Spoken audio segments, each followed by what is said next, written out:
तर अजित पवार गोटछिडसारखं अर्थ खात्याला चिकटून बसले तसं लक्ष्मण हाके म्हणाले। अजित पवार आम्हाला कधी जवळचे वाटले नाहीत। फडणवीसांनी ओबीसींना वाऱ्यावर सोडू नये, शिवाय ओबीसींवर सतत अन्याय झालाय म्हणून आम्ही भाजपला स्वीकारलं असंही लक्ष्मण हाकेंनी म्हटलंय। अजितदादा पवार हे एखाद्या जनावराला चिकटून बसतं तसं अर्थ खात्याला गेल्या 20 वर्षापासून चिकटून बसलेले आहेत।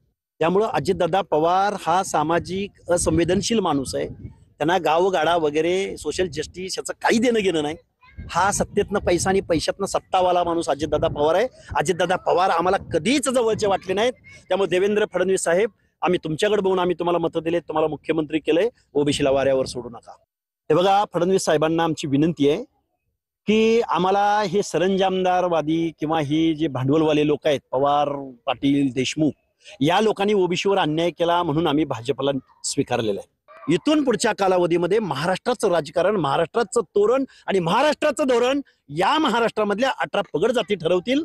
आमच्या वाड्या वस्त्यावरून जर आमदार खासदार ठरत असतील तर महाराष्ट्राचा मुख्यमंत्री सुद्धा ओबीसी बांधव इथून पुढच्या कालावधीत ठरवतील, आणि जास्त नाही, 2029लाच।